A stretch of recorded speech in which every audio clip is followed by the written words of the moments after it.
At a time when we are having extreme drought around the planet, and forest fires, and mudslides, and sandies, and water depletion and scarcity, and fossil fuel extraction that is extreme, such as fracking and shale oil. I think there are still some people out there who don't understand that something's changing. They don't think climate change is real.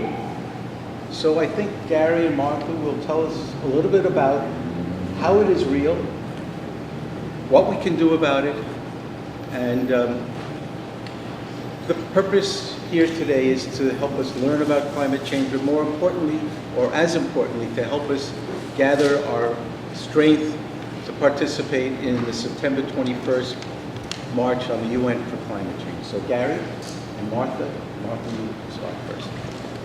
As Ken was saying, climate change is pretty scary, and it's so scary, in fact, that most of us don't even want to think about it. And so I'm very proud of all of you for coming here today to talk about this very difficult subject. You're doing better than most of our politicians and the news media, I must say. Keep telling us there's nothing to worry about, you know, except that we should be very worried. The latest report of the Intergovernmental Panel on Climate Change said that if we do not dramatically reduce greenhouse gases, and they mean dramatically reduce, within 15 years, climate change will become irreversible. So that's the timeline we're all working with, 15 years. And that's within the lifetime, I'm assuming, of a lot of the people in this room. I hope it's within mine, I don't know. But it's certainly within the lifetime of my children and my grandchildren. The greenhouse gas effect is actually fairly simple to explain. Earth's atmosphere contains mostly nitrogen and oxygen, but it contains 5 main greenhouse gases. The most common one is water vapor, carbon dioxide, methane, nitrous oxide, and something called the halocarbons, which are the ones that affect the ozone layer. They make up a minuscule portion of our atmosphere, but they play a really key role in regulating the temperature of the planet. The sun's energy reaches the planet in the form of short-term radiation. This is important. Short-wave radiation, sorry. Ultraviolet light and the visible light that we have. 20% of that short-wave radiation is absorbed by the atmosphere and immediately bounces out into space.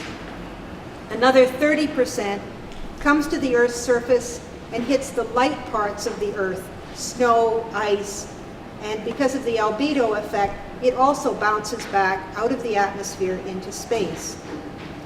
50% of the shortwave radiation stays here. It is absorbed by the dark parts of the Earth, the land and the oceans mainly.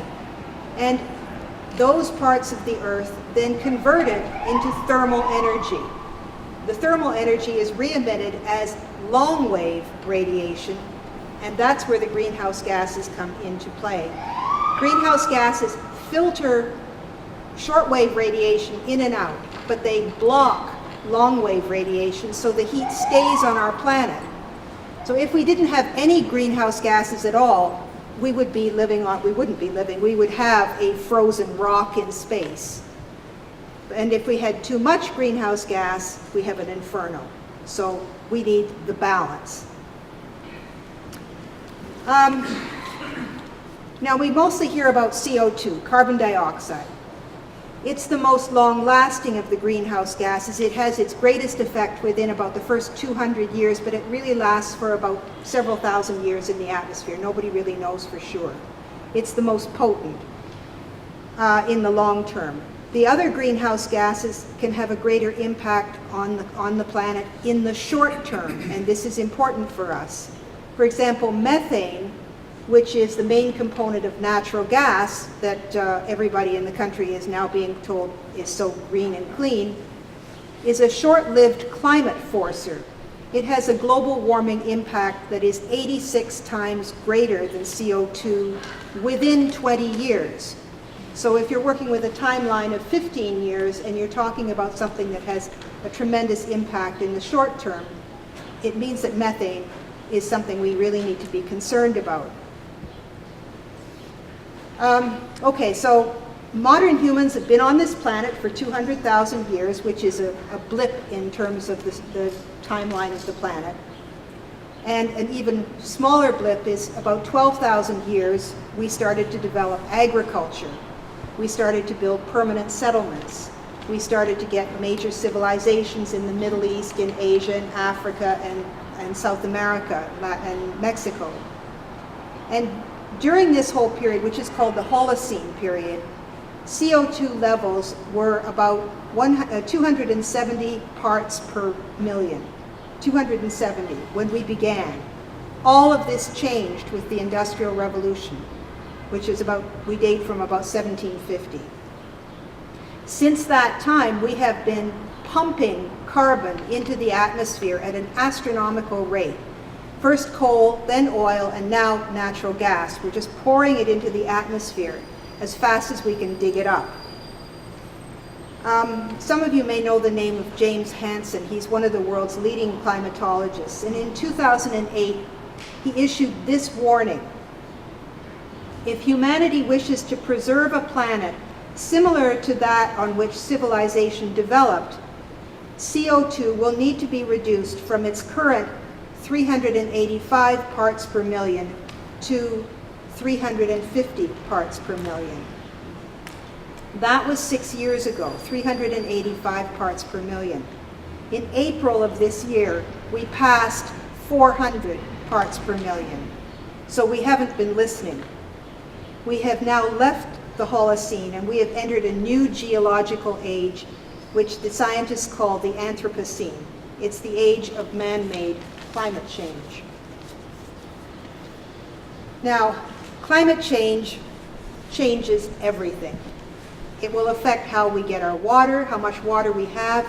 It will affect our food supply, our health, our safety. It basically tears at the fabric of human society. And I know this is going to be a bit depressing, but I'm going to talk about the impacts that climate change is going to have on us in the immediate future, and it's having it now, as Ken was saying.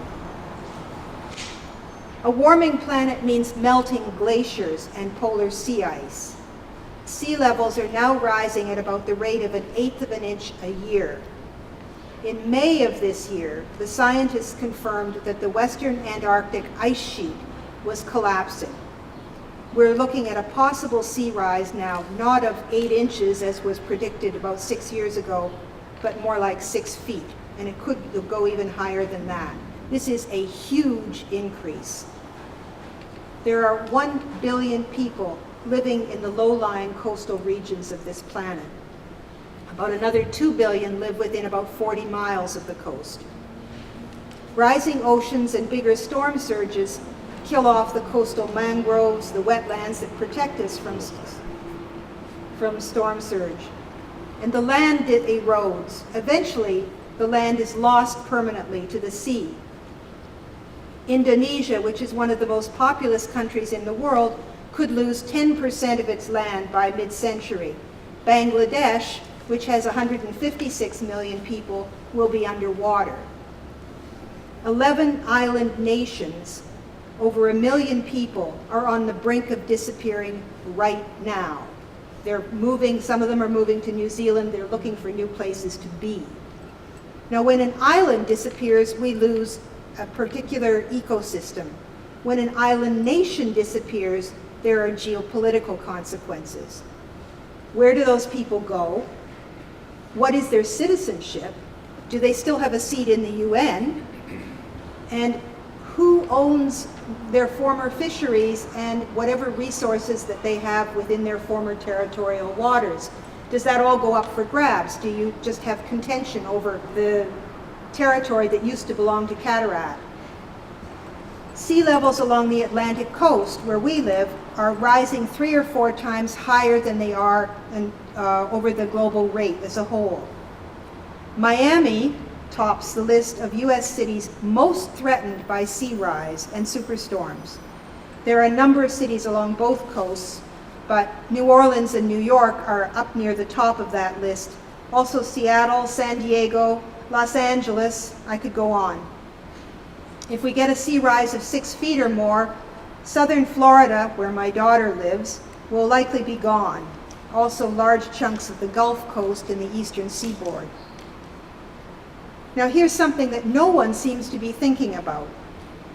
We have 104 nuclear reactors in this country. There are about over 400 worldwide. Most of them, or many of them, are clustered along the coastal areas. These are all potential Fukushimas. In 60 years of having nuclear reactors, we haven't figured out what to do with the waste from these reactors. So what happens when the land that they sit on literally disappears underwater? This is a very likely scenario for the Turkey Point reactor in Miami-Dade County. I'm just wondering, do all those spent fuel rods just drop into the ocean? It's a terrifying thought. When we look at our food supply, the first place we look at is the oceans again. The oceans are the main carbon sink, that is, they absorb most of the CO2. And as they absorb this excess carbon, they become warmer and they become more acidic. This threatens the abundance of the ocean. There are many fish species that simply can't handle the warming oceans. Seafood is the primary protein source for 1 billion people on this planet. So who's going to feed those people? Less than 3% of the planet's water is fresh water. This is the water that I'm drinking right now. 2/3 of our fresh water is locked up in the polar ice and in the glaciers. So when it melts, it disappears into the ocean. And one of the places that the scientists are particularly concerned about is the Himalayas. The Himalayas are sometimes called Asia's water towers because they feed several great rivers in Asia. You know the names, the Indus, the Ganges, the Yellow, the Yangtze, the Mekong, the Brahmaputra, the Amu Darya. These rivers sustain somewhere between 1 billion and 2.5 billion people. It's their source of fresh water, it's their economy, it's the water for their agriculture, it's their life. And the Himalayan glaciers are melting very, very rapidly. In fact, they're melting, the temperature that's affecting the Himalayas is twice the temperature of the globe as a whole. Sometimes the meltwater comes down too fast. We have overflowing rivers. We have terrible floods that kill thousands of people. Sometimes it's coming down in a trickle, starving fields. The monsoons, which are also part of the climate system on this planet, are becoming unpredictable. They're arriving 1, 2, 3 months late. And when they come, because there's so much water vapor now being held in the atmosphere, they don't just it's not a gentle rain from heaven. It's great gouts of water that are falling on dry, cracked fields. We're getting some experience of that in New York, but the places that rely on the monsoons are finding that their seeds and their crops are simply being washed away. 40% of the land on the planet is dry land, and it's getting drier, as Ken noted. 2/3 of the United States is in a permanent and deepening drought. The drought belt that encircles the globe that takes in the Middle East, Central Asia, Sub-Saharan Africa, our Southwest is part of that same circle. The Colorado River is drying up. In 2003, 70,000 people died of heat in Europe. Imagine if we were to have an electrical blackout in Phoenix, where the summertime temperatures are often as high as 110 degrees. Phoenix is completely unsustainable. It's an urban sprawl of 4 million people, and yet it keeps on growing. These droughts and floods are hitting major food-growing regions. In 2012, the U.S. corn crop failed.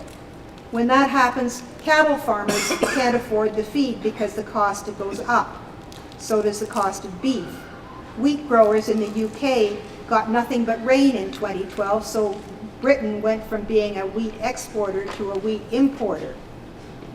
2010, Russia's wheat crop failed, mostly because of drought again, and that led to riots over price increases in the Middle East. Rising seas threaten rice-growing regions in Bangladesh and in Vietnam, and we're also encountering new plagues of insects. Our lodgepole pine in the southwest is practically gone because of insects. There are all kinds of diseases that are now moving into new territories. Climate change means crop failures and higher prices on things like coffee, tea, almonds, olives, cherries, citrus, avocados, whole lots of others. The main problem with climate change is that poverty, violence, and climate change all go together hand in hand. There have been lots of news reports about the 52,000 unaccompanied minors from Central America and Mexico that have crossed our borders illegally this year.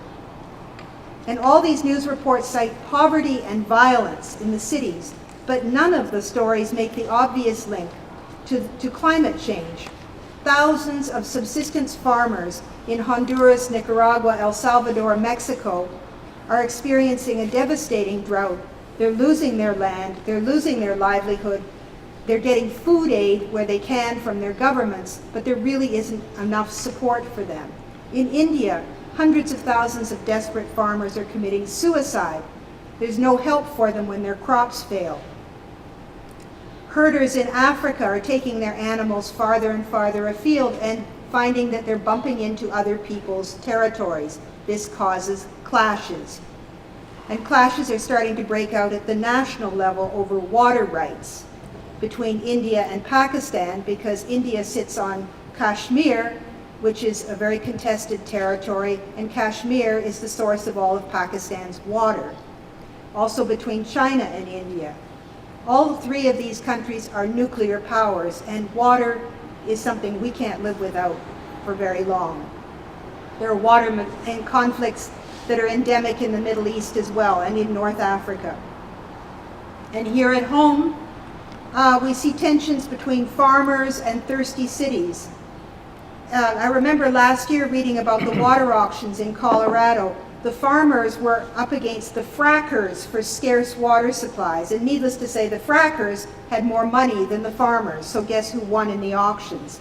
In Detroit, we have a major fight going on to privatize water. Poor people can't afford to pay. What are they supposed to do? The city's just cutting them off. Water needs to be a right. It shouldn't be a commodity. Climate change is destabilizing locally and globally. The IPCC warned in 1990 that the greatest effect of climate change would be on human migration. When people are hit with floods or wildfires, they flee their homes quickly. When they're hit with long-term drought that locks in for years on end, they leave in a trickle. Some return, but most don't. And needless to say, those most impacted are poor. The poor countries which are least able to protect their populations, and the poor people in all countries, including our own, who have nothing to fall back on. We saw this particularly with Katrina, and we can see it today with the people who are still struggling in Rockaway. By mid-century, we can expect approximately 250 million refugees. Some projections go as high as 1 billion. That's about 5 times as many refugees as exist today. That's a lot of people moving around the planet in desperate circumstances. And how are our countries responding? Well, we're putting up walls. We're creating the armed fortress. It's something that apparently we didn't learn from the Romans and the ancient Chinese. It doesn't work very well. In Spain, they're building walls against the Moroccans. India is building walls around Bangladesh and Pakistan, fencing in the contested area of Kashmir. Israel has imprisoned almost 2 million people inside of Gaza and seized much of their water. And then there's our own incredibly militarized southern border that desperate parents are sending their minor children across. Walling off the have-nots does not solve the problem. It deepens the level of despair and fear on both sides. So this is a pretty dire picture I've painted, and believe me, I barely scratched the surface. Some days I feel like calling myself Cassandra, begging people to open their eyes and look at the future if we do nothing. But then I have days when I see how other people are seizing reality and shaking it. The people in what is sometimes called the global south are doing the most amazing things with agriculture. The landless peasant movement is just a source of great optimism for me. Human inventiveness is often astonishing. But this country, our country, carries most of the responsibility for climate change, both historically and in the present.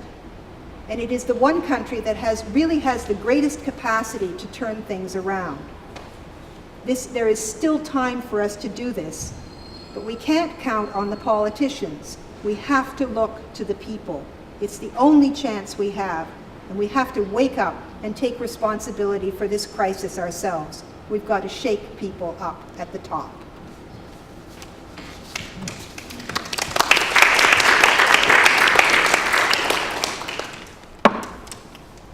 Okay, that's the bad news.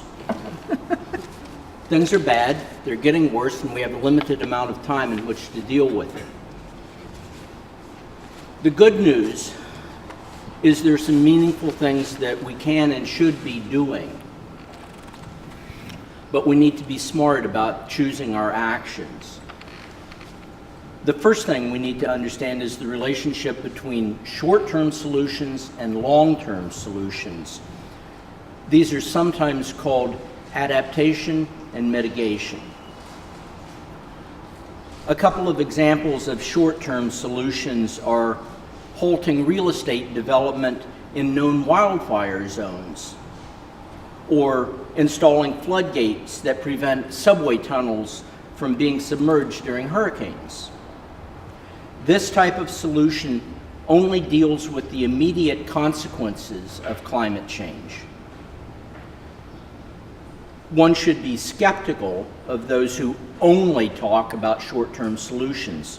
Sometimes you hear a politician pushing this type of solution at the same time he's pushing fossil fuels.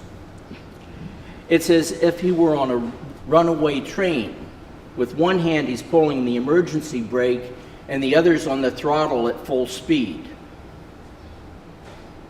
Short-term solutions are necessary, but they only touch on the symptoms of climate change, not its cause. If they are going to be anything other than stopgaps, they have to be linked to long-term solutions. Here are some things you could work on that actually deal with greenhouse gases. Fossil fuel divestment. It's likely that your church, college, or pension fund owns stock in dirty energy. In the last couple of years, there have been some successful struggles to force similar institutions to purge fossil fuels from their stock portfolios. This is partly a symbolic act, at least in the short run. But remember how important the divestment movement was to the struggle against apartheid in South Africa. Then there's the fight for renewable energy, wind, tidal, solar. There are studies that show our country could convert to 100% renewables in just a few years. The government at all levels should be leading this conversion. In New York City, with all of our flat roofs, there is no reason we couldn't lead the nation in installing solar panels. On the global front, rich countries like ours should provide funds for developing countries to base their energy programs on renewables. It will be easier and cheaper to do this now rather than later. There is not yet a campaign to stop government subsidies to the fossil fuel industry, but there should be. Every year, Washington hands big bucks to big energy. despite its record profits. Last year, it handed them $18.5 billion. These three fights against subsidies, for renewables and divestment are important, but need to be seen in relation to a fourth struggle, the fight against fossil fuels themselves, their extraction, sale, transportation, and use. This would include things like fracking, mountain topping, tar sands, the construction of pipelines and liquid natural gas ports, the export of coal.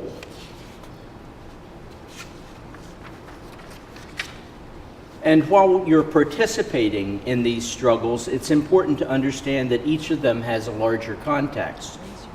While all of them are necessary, none of them by themselves is going to save the planet. We are in a climate crisis. The parameters of it, the science of it, it's well documented. We have the technology to deal with it. So why aren't we in the middle of a full-scale assault on this problem? The answer has to do with empire, elections, and economics. About empire. In this era of dwindling resources around the world, rich countries view fossil fuels in competitive terms. How do oil, gas, and coal affect our position in the world? International power politics regularly trumps environmental concerns. Increasingly, wars are being fought for control of resources. And climate change itself is a conflict forcer. First, there are the climate refugees that Martha talked about. The Red Cross says there are currently more climate refugees than political refugees. Then there's the fact that the US military is the largest single user of fossil fuels in the world, which leads us to a macabre cycle of cause and effect. Our national dependence on fossil fuels leads us to invade countries that are rich in fossil fuels, which means we need the world's biggest military. And that military is so dependent on fossil fuels that we have to invade more countries to keep it supplied.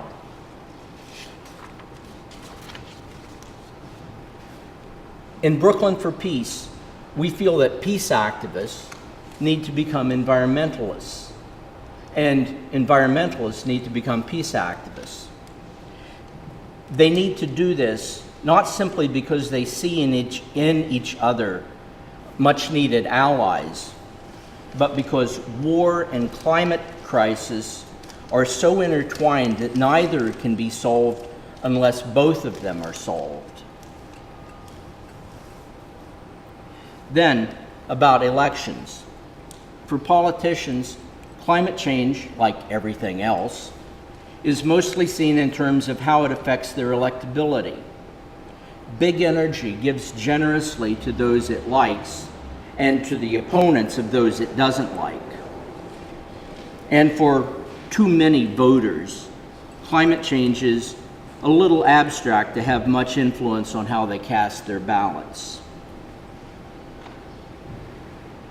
Most politicians are happy to wait out their time in office and let their successors deal with the climate crisis. And then finally, economics. The president, and many others, say that we need market-based solutions to solve climate change. But relying on corporations to figure out how to stop climate change is like asking slave owners to come up with a plan to stop slavery. I'm not actually exaggerating. Let me give you some facts. If we are to have any chance of avoiding irreversible climate change, we have to prevent global temperatures from rising 2 degrees Celsius. Now, before you get all comfortable, that means 2 degrees above pre-industrial levels. We're already almost halfway there. And to stay below this 2-degree threshold, there is a limit on how much more CO2 we can add to the atmosphere. It's roughly 497 gigatons. That sounds like a really big number, but at the current rate, we will cross this threshold in about 15 years. The CO2 that's contained in the coal and oil reserves owned but not yet tapped by the energy companies and the petrostates is 5 times that amount.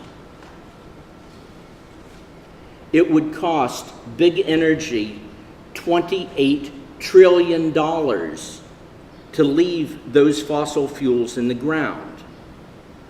You can understand their reluctance to do so, in the same sense as you could understand the slave owners' reluctance to free the people they had bought and paid for. So, relying on market-based solutions is, at best, a dangerous form of wishful thinking. We can reasonably expect corporations to deal with the climate crisis the way they've dealt with other crises. Creative accounting, think Enron and WorldCom. Public relations, think of BP's ad campaigns after the Gulf oil spill. Or they can simply wait and see how they can profit from the rest of the world trying to solve the crisis. Think of the 2008 financial meltdown. But the problem goes beyond the failure of market-based solutions. The very nature of capitalism makes it the driving force behind climate change. We occasionally hear economic analysts talk about a sluggish economy. In general, what they mean is an economy that has an annual growth rate of less than 3%. And even at this minimally acceptable rate, the economy will double in size in about 24 years. At the end of a century, it will be 16 times bigger than it was. An economic system requiring perpetual exponential growth, but operating in a physical world of finite resources, is unsustainable. I'm not speaking metaphorically. Our current economic system is using up and often wasting the very things that make life possible. Top scientists from around the world associated with the Stockholm Resilience Center have studied 9 critical systems of Earth's ecology and established thresholds for each. You can read their summary. It's called 9 Planetary Boundaries. You can find it online. The fact is, we're using up the world's resources, not just fossil fuels and minerals. We're running out of arable land and fresh water. But somehow, we are unable to think outside the box when it comes to economics. As the philosopher Slavoj Žižek has said, we can conceive of the end of the world, but not the end of capitalism.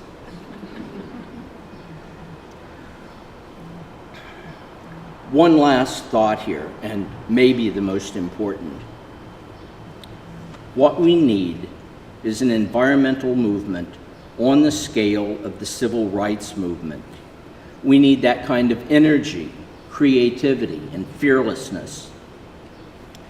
And this time, it's not a question of putting our lives on the line. They're already there.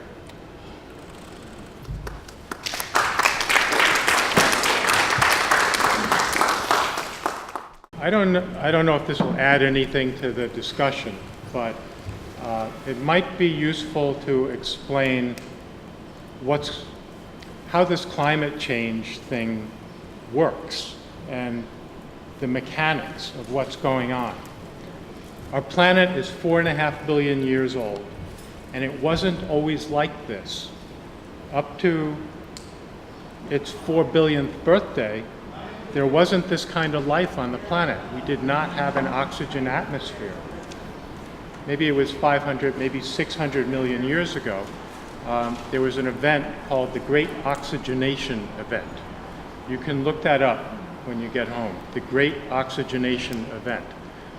There's two kinds of bacteria in today's world: aerobic, which use oxygen, and anaerobic, which live a different way without oxygen.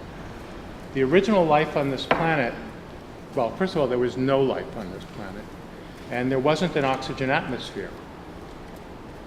Anaerobic bacteria and earlier organisms turned a primordial atmosphere of possibly methane, ammonia, and carbon dioxide into the atmosphere we have now of oxygen and nitrogen primarily. The way they did this was by growing, the way they grew, using the chemical power from the various gases, and making stuff. And the stuff they made had carbon in it. And this cast-off stuff and their little dead bodies accumulated as what's become petroleum, methane in the ground, methane in our sea, which is that's actually the tipping point, and I'll get to that in a minute, and coal, as we got carbonaceous plants.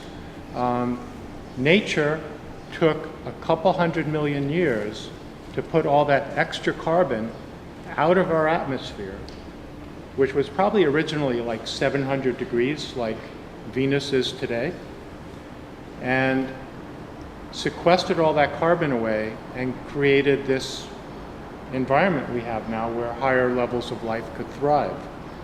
As we dig up that carbon, as we pump up those fuels and put back into the air what took nature several 100 million years to get rid of, we're undoing what made this planet livable in the first place.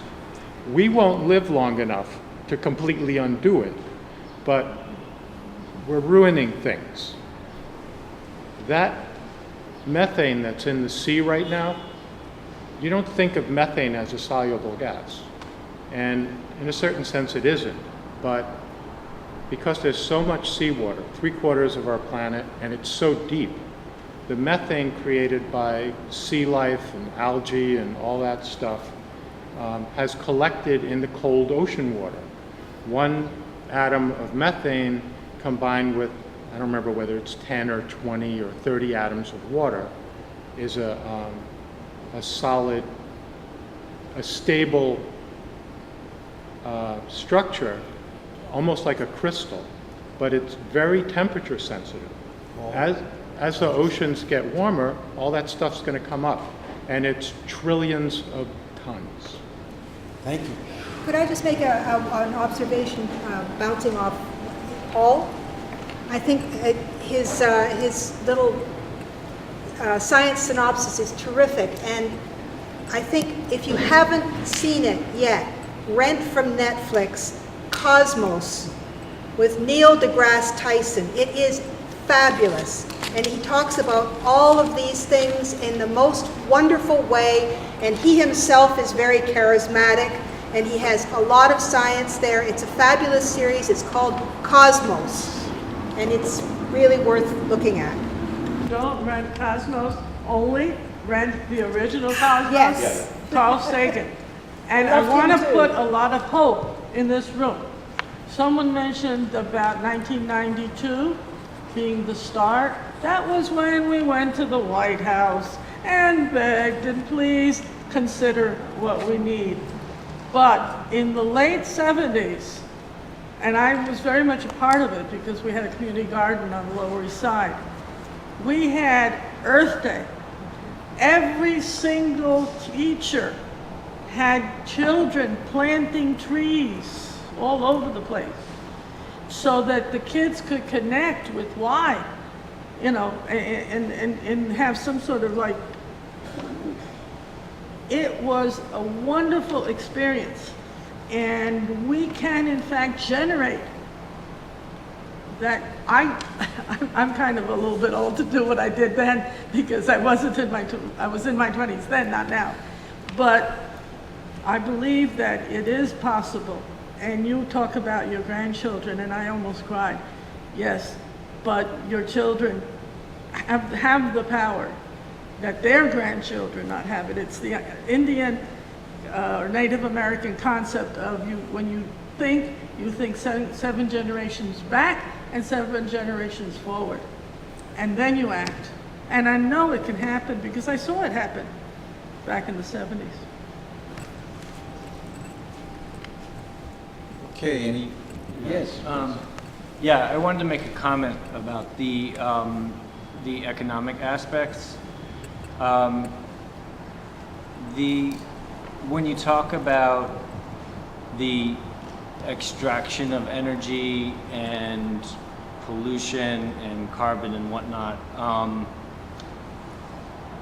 when we do that, we're not really considering the true costs of what we're doing. There are externalities. So when the costs are much more than the arbitrary dollar figure that we put on or that corporations put on an activity. The $5 a gallon that we pay for gasoline seems like a lot of money, but the cost should actually be much, much higher. And I've heard that the scientist Buckminster Fuller once estimated the true cost was maybe $1 million per gallon. I don't know if that's an accurate number or not, but the point is, once you do these things to the planet, you can't undo it. And the costs are so high that even if we're not entirely sure that of what's going to happen, the cost of doing nothing is unthinkable. And when we talk about these things being done by corporations and divestment, this is all good, but we have to recognize that we are the problem collectively, and we have to take ownership for not paying our way in terms of what we're doing for the planet. And yes, it's capitalism, it's also every modern economic system that is not a holistic system based on the welfare of all of us as a human species. You guys want to comment on that? Yeah. What the brother's talking about over here, one piece of it anyway, is that we socialize the cost of production, but we privatize the profit from production. That, for instance, when what we do causes asthma among large sections of our population, it's the individual who has to pay that cost. But the people who are making money from causing that asthma are making billions of dollars from the pollution in our air. The subsidies that I was talking about to the fossil fuel industry is another piece of that. It's taking our money and giving it to the corporations in the same sense that we gave the money to the banks to bail them out, and then it's not good. What Tim DeChristopher talks about, Tim DeChristopher is a theology student. He spent a couple years in jail for interfering at the end of the Bush administration with an illegal land sale of public lands. If you get a chance, you should another movie to see is Bitter 70 about him, a documentary. And what DeChristopher is saying, that it's not that both the planet and humans are resilient and there will be some kind of survival. The thing that scares me is what we will do in order to survive, whether we'll turn against each other, the armed lifeboat that Martha was talking about, because I don't think that 7 billion people will survive. And it's the thing in the process of the contraction where things will tend to get ugly. And it's not even the impact of climate change, it's the political process and what we do to each other in order to survive. And this is where the social justice aspect of this comes in. And part of what I was talking about environmentalists becoming peace activists and peace activists becoming environmentalists. And the collapse of industrial civilization is inevitable, according to De Christopher, and I would agree with him. And it's because of climate change. But we're not looking for a cleaner, greener version of the world as it now exists. We're looking for a genuinely healthy and just world. And that's the difference between a strictly environmental movement and an environmental justice movement. And we in Climate Action very much consider ourselves part of the climate justice movement. I'm wondering what you think the outcome of the huge march will be. Are there goals that are being asked for, or we all show up and then what? You raise a very good point. Speak up. I'm wondering if we could take another couple of questions. Can we get Can Can we take a couple of other questions and then before we we'll- answer that? Somebody else had. You got to Yes. speak up. Blaine. I appreciate the information that you're sharing, and it's quite informative to me. When I walked in here, I was thinking the biggest enemy we have is despair. And I'm not leaving here any more hopeful. And it's very important to find ways in which and despair means you're impotent, you are paralyzed. You refer to the civil rights movement as a good example. This is social, these are people, not governments. These are not political parties. These are people in big groups. The nuclear freeze campaign was an example of that. It was moderately successful. Civil rights movement was more than moderately successful. We have so many aspects to this issue, so many fronts, so many problems, that the individual feels helpless. I do, at least. Is there any way that you can preach hope? Because otherwise, I don't think we're going to get very far. Well, I think that this. Did you want One to take more. another Oh, question? sure. No, I just want to piggyback off that. Yeah, please. Well, yeah, similarly, I was really glad to hear the comment from the woman in the yellow shirt talking about the work here in New York in the 70s. And I feel like one thing that we haven't talked about is cities, right? Because it's another change that this is the first time that most of the world's population lives in cities, right? Over 50%, and that's continuing. So, and I feel like there's a way in which when we talk about these things in this global span of the world's history, that we sort of have this nostalgia for some kind of pre-industrial life form and this kind of holistic practice that we sort of, assume relates to being close to the sort of biodiversity of the earth in this way. But there's this amazing capacity of cities too, right? Cities are kind of the most efficient way that we can live on this planet if we are going to be 8 billion people or more. So I feel like there's a way in which, yes, we're the problem in terms of we're the people in the wealthy countries that are producing most of the carbon parts per million. And also buildings are like 50% of the problem in terms of producing these concrete buildings over and over again. But there's a way in which being here in Brooklyn, in a walkable city, living in buildings that are 100 years old, we are already part of the solution. So I want to piggyback on what Glenn is saying as far as the hope and how we can actually start to develop this kind of cosmos here. Well, I think this goes to, what's going to come out of the march. I don't know that it's particularly clear what's going to come out of the march, but I do think that there are going to be enough people involved and on the move that this is going to be a conversation in this country that hasn't taken place really in many, many decades. And it's going to be taking place, and it's going to be taking place within a new context because we have a very short timeline. One of the places where I get a lot of hope from this is actually looking at the hub that I'm involved in with the climate march, which is the Peace Hub. And I've been an anti-war activist for years, and somehow or other I was seeing that the anti-war people were not making the connection to the environmental crisis. Now what I'm seeing is that the anti-war people, the Peace Hub, is grasping this.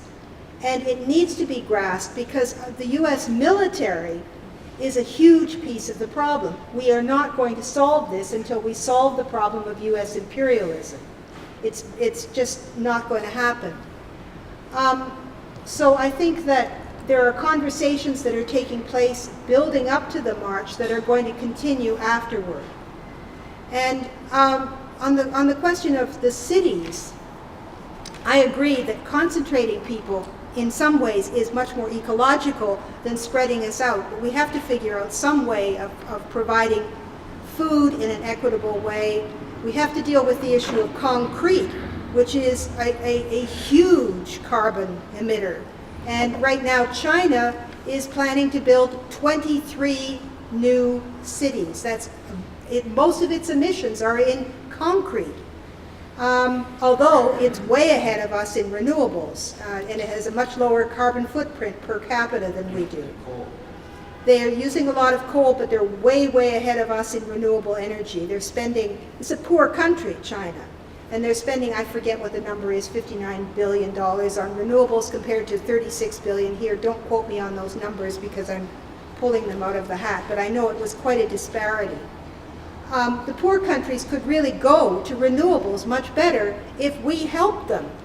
But we're so invested in a fossil fuel economy, that's what has to change. And that's going to take the power of the people. I don't think that the United States is where I look for hope right now. I think I can in about 5 years. But where I'm seeing is 370,000 landless peasants in Brazil. You know, and it's a country of cities now because people have been pushed off the land. But they're going back to the land because they're trying to figure out how to engage in a new kind of agriculture, or what they call agroforestry, to figure out how to grow food in these new terrible conditions. Same thing is going on in Africa. And those landless movements, Bolivia, the Cochabamba meeting, these are movements of people in their millions. The United States is in a position of playing catch-up. What we have to be able to do is take the look at something like when Obama comes up with his great plan and all the big greens cheer about passing the new legislation regarding the coal, reducing emissions from coal-fired plants. What's really, really disturbing about that is he's talking about a 30% reduction by 2030? Yeah. And they've already completed 15% of that, and the 30% reduction of emissions is from the year 2005, not from the 1990 baseline. So it's not much of a reduction at all. Furthermore, he's talking about using cap and trade to let all the coal-fired plants in the South just sell their, buy emissions credits from other sources. It means that the power plants are still going to be making the same emissions in the same poor neighborhoods, affecting the same people who are already getting hit with all those emissions. Mostly black, people of color in general, poor people are getting hit with these emissions. We have to say no to that. This is not enough. We need to really go back to the 1990 level and drastically reduce our emissions. That's what the poor countries are calling for. Ken? You want to address that? Okay, on the question of despair, I often get asked, why don't you just give up? Things are so dire. Sometimes I hear this pushed by the same people who for decades were saying, there's no problem, there's no problem. And then they say, oh, there is a problem, and it's so big, there's no point in doing it, we might as well just enjoy ourselves. Crank up the AC. Well, why not give up? One of the reasons is we don't know enough. One of the things about science is that there is no real scientist who's going to say they know everything. If you want to find somebody who says they know everything, go to a climate denier. But if you want somebody who's going to tell you the truth, a scientist, they're going to say they don't know everything. I'll give you an example. I heard David Suzuki talking a few months ago. He's a Canadian environmentalist. And he was talking about the sockeye salmon. And I can't remember the name of the river. There's some river that he was talking about up in Canada. And the count on salmon, sockeye salmon, there was the main source of sockeye salmon. It was hundreds of thousands, it was millions, whatever it was. They were going up. A few years ago, that dropped by maybe 80 or 90%, and nobody knew why. And all the stories were, well, this is because of climate change, and it's the beginning of the end of the sockeye salmon. The next year came, the count was about the same. The year after that, they had the biggest count of sockeye salmon ever. And nobody knows why.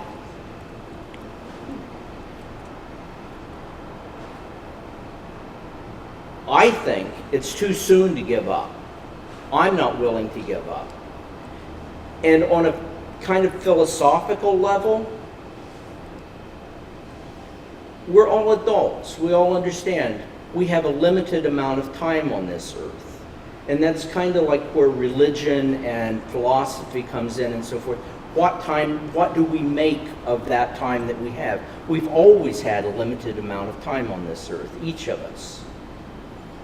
So the fact that we're facing climate change of epic proportions doesn't change that. We still have the thing of how do we use our time on earth? And I think the answer is the same as it was before we knew about climate change. We use our time here to make it better, to make the earth better for everybody else. And if Tim DeChristopher is right, and I think he is, we are going to survive as a species. But the question is, what goes on between now and the end of the climate crisis? Because what we're looking at is awful. If the people who are thinking of things now, all the thinking that is going on has to do with military thinking. Every time there's a new field of fossil fuels that opens up, like in the Arctic, the 5 countries that border on the Arctic are all militarizing to go into the Arctic. They're all winterizing their troops, as it were. They're shifting their forces northward so that they can stake out that territory, so that they can... They're not thinking outside of the box. We have to do that. And that's what gives me hope, is us. I too feel like this problem of climate change is so large and so complex that it is very hard to see any way forward to have an effect on the companies, the capitalist structures, the governments, the military. The march, the idea of a people's movement, sounds very good. But I think there need to be some very concrete goals that people can latch on to. Ending apartheid, or desegregating the schools, or integrating a neighborhood were very specific, concrete things that affected people right away, now, and that people in small communities could get involved with. I need some specific goals I can't march, but I can do other things. But I need to be focused, need to know what of these many myriad aspects of this complex problem are the most urgent ones to go after right now. There's a body called FERC, the Federal Energy Regulatory Commission, and it's managed by the fossil fuel industry. It gives approval to all new fossil fuel infrastructure.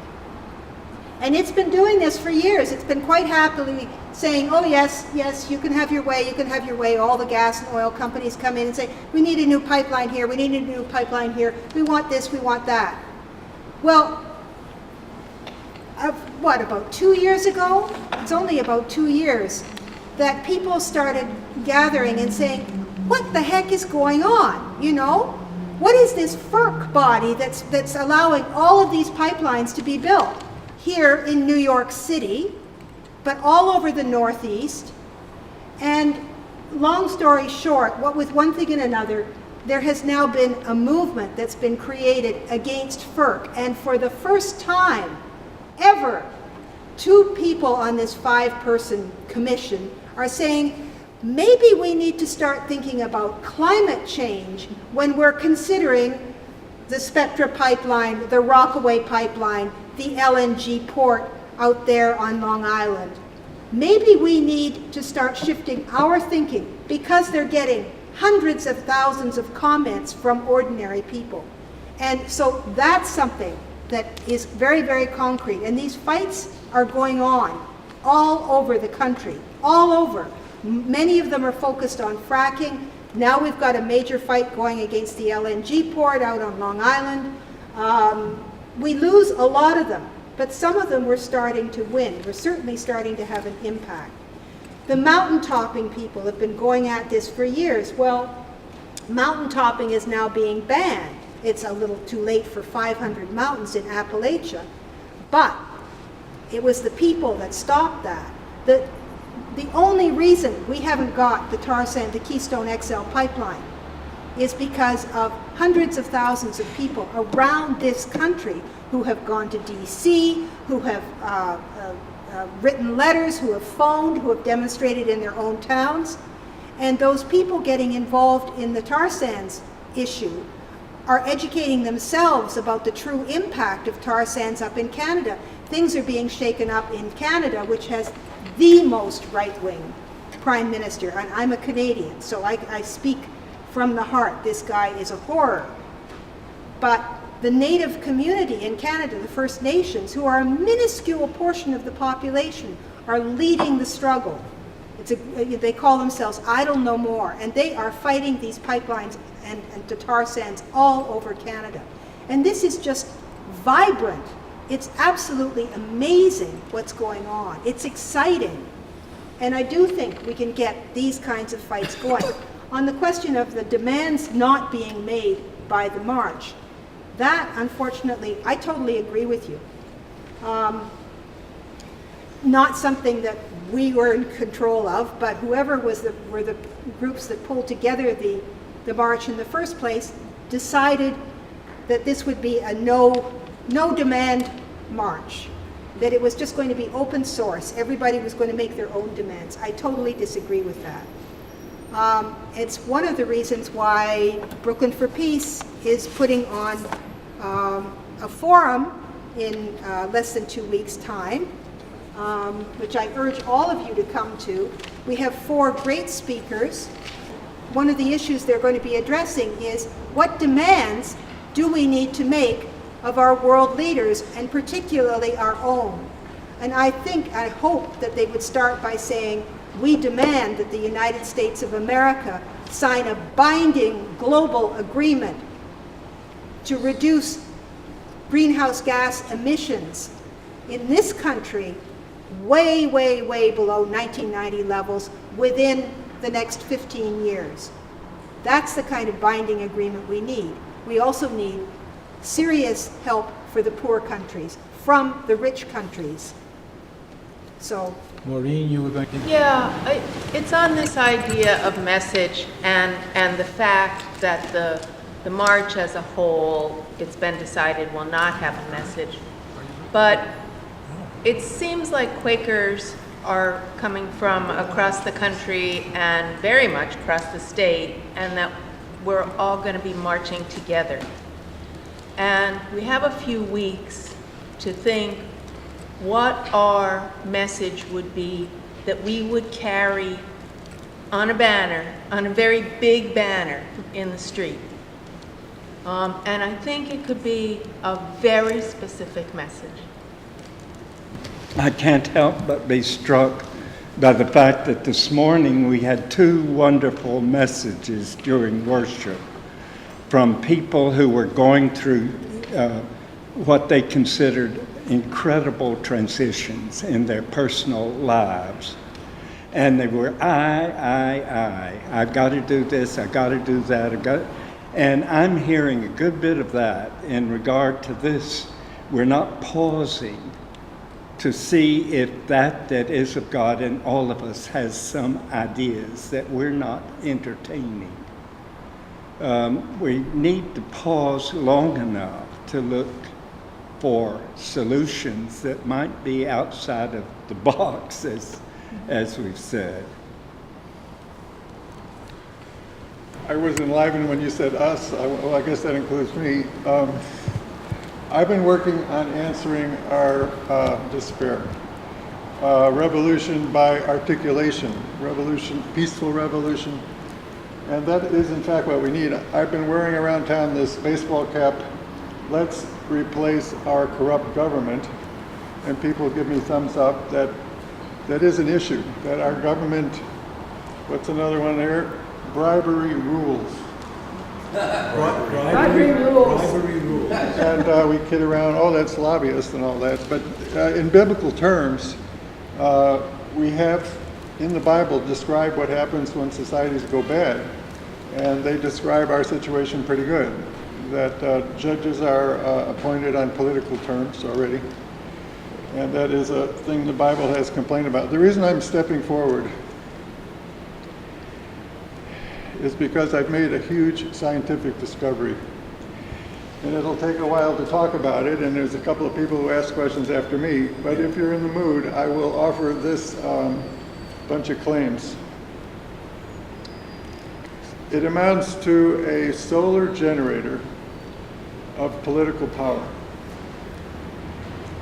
It is a way of making a paradigm shift forward in our mysteries of human nature.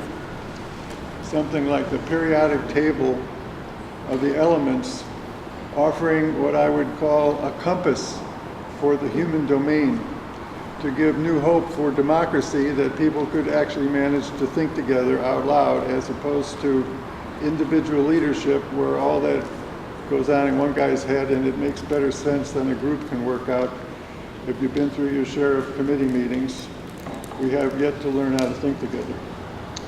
So, in particular, to give something concrete, that what we want in our new revolution, the alternative to capitalism, is to say that we want our economic institutions to actually function with the aim of the betterment, well, I'm failing words, but in favor of the planet and the public. That if we as a people can peaceably agree, hey fellas, we're going to have something new going on, at least the 500 giant corporations, we want a new orientation, you're going to be serving the people and the planet. And what about the shareholders and all that? The peaceful revolution involves cheerfully, good-naturedly saying, that game's over, fellas. No hard feelings, no guillotines, but we're talking about a redistribution from the 1 to the 99, a little better than the Arab Spring. We're going to have, in the American tradition, are actually talking it through the way Jefferson hoped people could learn to reason together. But in particular, we do need a revolution. We need a replacement of our whole economic system, our political system. That representative democracy can be replaced by something a lot better. I talked enough, I can tell you're standing up, but I'm Joe Friendly. Thank you. So yes. My name is Ramona, and I actually work at the United Nations. One thing for me that's very much in my mind currently is, I mean, I'm used to thinking globally from basically just from working in this international environment, and this is, you know, climate change is a hard issue to grasp. I also grew up in Germany on a small farm where nothing was wasted, and I see a lot of waste and overconsumption right now. This is a key piece of capitalism, is overconsumption. Every year you need something new. Every year you need to have all these electrical things. You know, we're just using way too much energy, and I think that is something that, you know, besides engaging in political issues and economic issues at a wider, at a national level or even international level, we can each look at our own consumption and ask ourselves, do I really need this? Do I need a gigantic television? Do I need 5 different electrical gadgets in the kitchen that one does only one little thing? Or, you know, and also what I see is that, you know, countries, European countries, and also including the United States, they have been able to reduce their emissions. They have been able to, you know, modestly, you know, United States modestly, in Europe maybe more. But also what I would like to put out is that we have manufacturing now happens in China, mostly in China. So also the pollution and the energy use that is that you need to produce all these cheap goods that are then shipped back to the United States and to Europe. This is all now happening in China, but the atmosphere is the global atmosphere. And even though Europe and the United States has reduced emissions somewhat, I think, you know, where the manufacturing now happens, there the emissions keep, we push out more and more of the CO2 and pollution. And I think we need to think about our own consumption, and then also we can tell, obviously, our families, our friends, to do that same, go through that same exercise. For instance, I wash my clothes at a laundromat, and whenever the weather is good, like today, I dry my clothes on a clothesline. You know, these are changed. You know, I grew up like that. You know, for me, it's not difficult to do this. Here, it's a little bit different. You know, like people have become used to a lot of conveniences that maybe, you know, like if our system collapses and we have to fight for resources and food and things like that in the future, I mean, people will have to do this anyway. You know, we'll have to put our clothes over some dry trees, maybe, or something. Yes, absolutely. People should do what they can to help, but they also need to recognize that that isn't going to solve the problem. It's a piece of it, but it's not going to solve the problem. We have solar panels on the roof of our house, and we're very proud of that. But we also recognize that's a tiny little thing, that the problem is systemic. It has to do with the system. That the system we shouldn't have to do that ourselves. We don't have to build our own power plant if we decide not to put solar panels on our thing. Why do we have to buy the solar panels? It's systemic. You made a really good point about us reducing our emissions, but exporting our produce or production, as it were. This is part of the numbers game that goes on whenever anybody wants, some politician particularly, wants to make themselves look good in terms of climate change. Obama talks in his State of the Union address all the time about, well, we've reduced our CO2 emissions. The last time he said that, it actually wasn't true. Last year, our CO2 emissions in the United States went up slightly. But that being aside, they've reduced the amount of coal that's burned in the United States, but they're actually digging up more coal than they did before. They're simply exporting it over to China.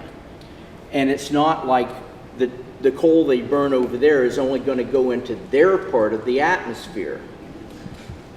It goes into the atmosphere in general. There's kind of three ways to look at CO2 emissions. One is the mining of it, the coal, the gas, the oil. The other is the use of it, and the other is the production of the products that are used. And whenever anybody is low on that totem pole, that's the thing that they focus on. Another thing that they do is they talk about countrywide emissions, or they talk about per capita emissions, whichever one is lowest.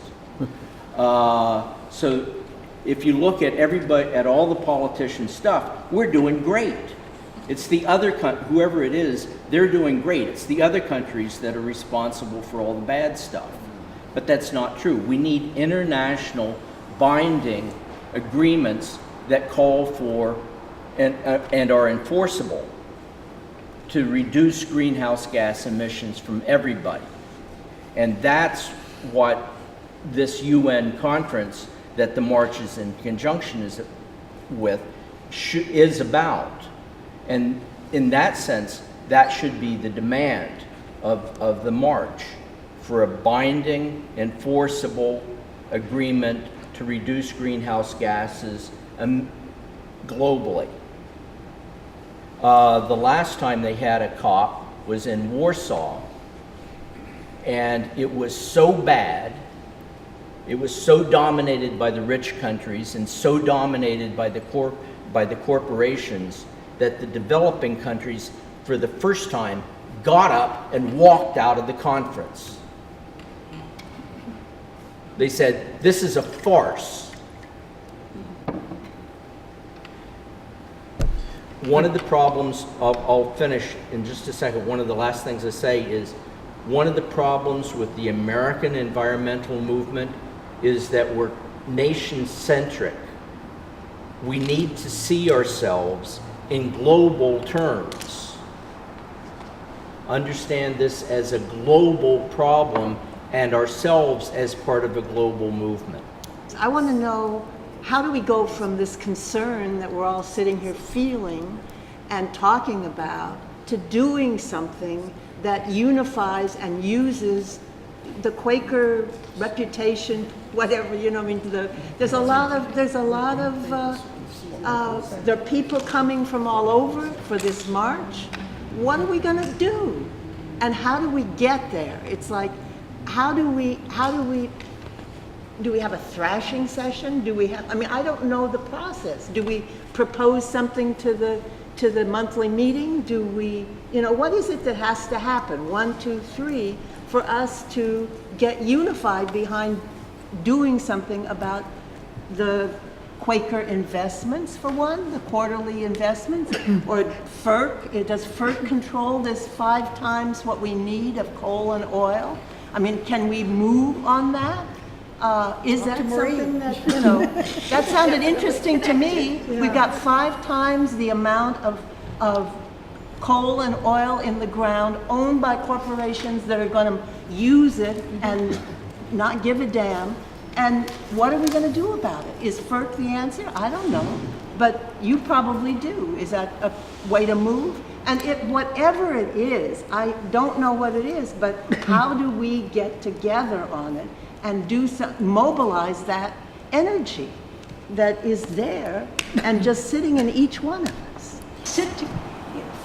Maybe five people that have been here today can sit here at a table and talk about what they have done and what they'd like to get done. Different people are doing something probably, and just to keep us moving and trying other things, and they'll learn from the 4 other people all the time, and I think that we should do that. Most of us live pretty simple lives, the best we can. So where do we go from that? I think that perhaps we should try a Sabbath from screens, a Sabbath from screens, television, computers, cell phones, etc. And I've tried it myself, and I find it's very difficult. A whole day would be a wonderful idea, but start with an hour. Vowing not to look at your screens, but to go out and look at nature. And that's just a little symbolic action, but it could lead to bigger things. Paul and then Glenn. Sorry, Nancy left. She was asking, what we could do ourselves to feel like we're making a difference. And you mentioned before the solar panels and all the flat roofs in New York and especially Brooklyn. There's a situation maybe we can affect. The cost of solar panels have dropped precipitously. You can now buy fully built solar panels ready to install for something like 82 cents a watt. Now, our house uses about 250 kilowatts a month. That's about 3,000 a year. New York has about 1,000 hours of useful solar energy a year. Varies from 900 to 1,100, depends on the year. But say 1,000 is a round number, or round it down to 750 for some loss. So if you need 3,000 kilowatt hours a year of power and you have a flat roof, you can literally buy the panels that would go on that roof for maybe $3,500. But it's a bureaucratic nightmare and very expensive to get the permits, to get an architect, to get everything installed. The city does not have any sort of type acceptance where they will accept a standard type of installation without needing extra permits or something. Mm-hmm. I mean, if we could lobby the city to make installation of renewable power standardized and easier, that would have an immediate effect.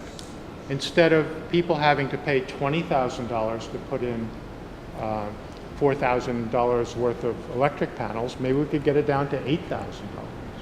And once you do that, it's competitive with Con Ed.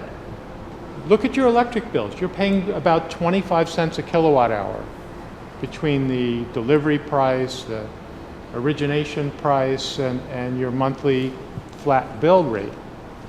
And that can all be, you can sell that back to the utility.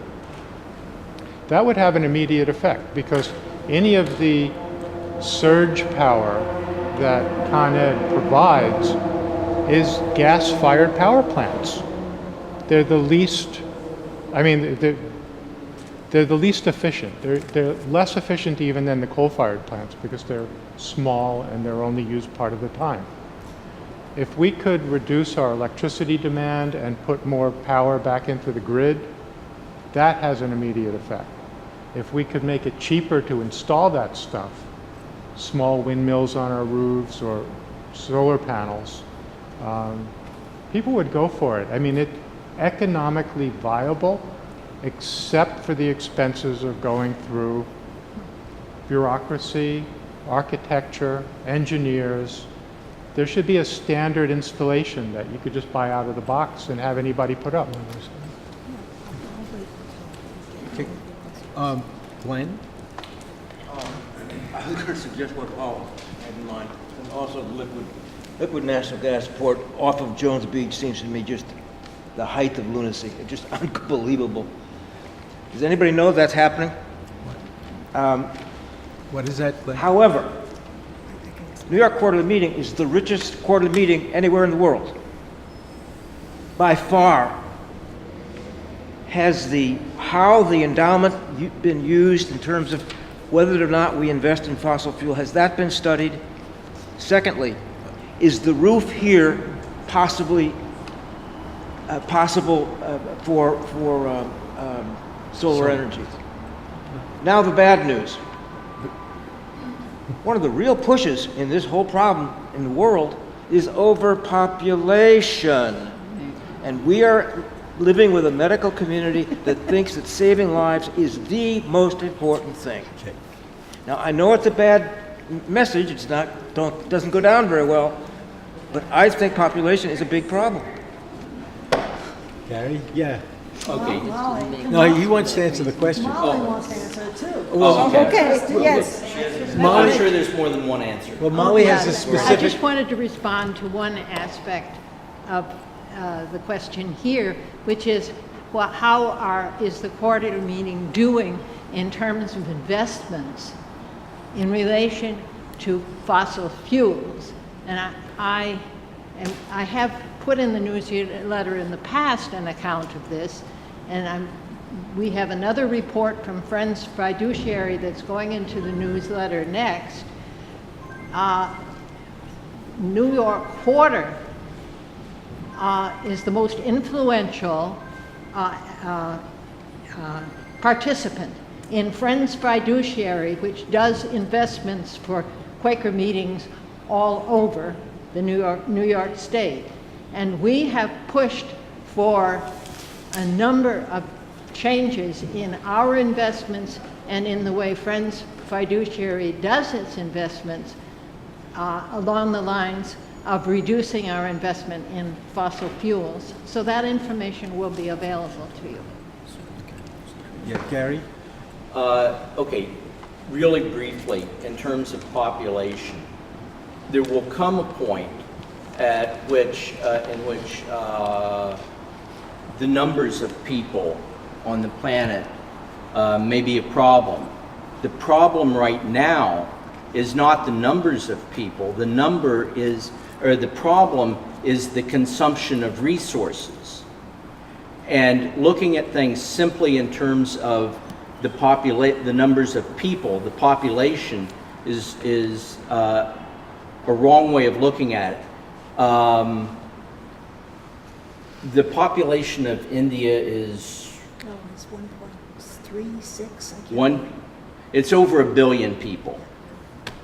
If you were to wipe out that 1 billion plus number of people somehow magically, they're all gone. It wouldn't even make a dent in the consumption of resources because they are so poor. They consume, their carbon footprint is practically nothing. It's the consumption of resources that is killing the planet and the distribution of resources. So that's the problem, that's the main problem that we need to look at. Just that. I have a question responding to what can we do. I wonder what you think of the proposal that each of us lives in a community, and we go back to our communities and to our local development corporations or our community boards, and we encourage them to form groups of people who would together, in small groups, organize to buy solar panels for their roofs, sort of cooperatively. Okay, can I get back to that? Yes, sure. Okay, because I thought there was a very interesting conversation going on. I don't know your name, but you raised about, changing the consciousness, the spiritual aspect. And then there was more conversation about what can the Quakers do? What should our demand be? And I think that that's probably the most important conversation that you all can have. Whether you get involved with the divestment campaign as a religious body, I think that would be fabulous. If you put up solar panels, I think it's wonderful. In fact, it's much easier to put up solar panels now than it was 4 years ago when we did it. And there is actually movement within the environmental, whatever it's called, the Environmental Committee of the City Council to streamline the process. And if you get the right person, they'll take care of all the bureaucracy for you. What do you mean, right person? The right installer. Environmental lawyer? No, the right installer. In fact, any installer will take care of the paperwork for you. But there's also the possibility of not buying your own panels, but actually renting them. I forget what the name of the company is, but there's a company that's been doing a lot of work out in California and is now doing a lot of work here. Basically, you're providing the rooftop, they provide the solar panels and the installation. It's not as economical as buying your own, because you're still buying the energy from them and they give you a kickback because you're providing the rooftop. But it's a way of spreading out the cost so you don't have the upfront cost of whatever it might be, $10,000 or thereabouts. It's probably somewhere like that. And we're getting payback on our solar panels now. In 2 years, we will have paid for them. But if you want to buy your own, it's also a low cost, low interest time, so you could borrow the money and go that way. But these are kind of economic things that you need to talk about. But I think churches going solar would be major, major, major. But what we really need to do is push for our governments to go solar. If all of the governments at the local, state, and federal level went solar, that would be a market that would be so enormous for went renewable. It would be such a huge market for this country that it would drive down the cost of wind, it would drive down the cost of solar and tidal, and it would basically be extremely competitive with all the dirty energy. In fact, it would be more competitive. So what we need to do then is push for solarizing our governments, or getting our governments to engage in buy nothing but renewable energy. The military is actually doing some of that. This is not a way of recommending the military, but they recognize the problem at some level. So I think that, with the issue that Maureen raised, well, what's going to be on our banner, I would like to know. You're involved in the interfaith hub or table. Maybe you've had some conversations about this that this group could take up. I think that this group probably should come up with its own set of issues, for sure. And I think all of us should, in the next couple of weeks, come up with a firm understanding of what it is that we want to ask for. That should be a Quaker, a very unique Quaker ask. Yes, Maureen? What do we do from here? Do we stay a little bit in worship now and get deeper with this? Do we have a called meeting? It doesn't seem like we should just walk out of this room and... I'm going to suggest that perhaps we think about holding not just a Peace and Social Action Committee meeting on the 14th, which is when we would do it, but maybe a called meeting, or a meeting at the very least, where we invite everyone to come to talk about what do we, let's say as a meeting, do in preparation for the following week, that is the march. And that would be in terms of coming up with whatever is going to be on that banner, for instance. You're saying at business meeting on the 7th, we ask for approval of a called meeting on the 14th? Is that what you're saying? I think that's a good idea. I do too. Good idea. Is it possible for us to leave here today with some suggestions about what goes on the banner, so that we have time to think about it and give it some, thought between now and...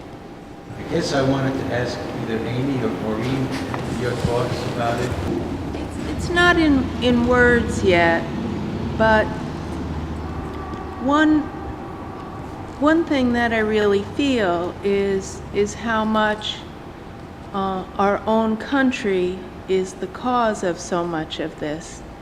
And our own country, if it turned around, could pull back and change so much of this. And I wonder if we can point in the direction of being the conscience for our own country. Can we close? Sure.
This is very, very exciting.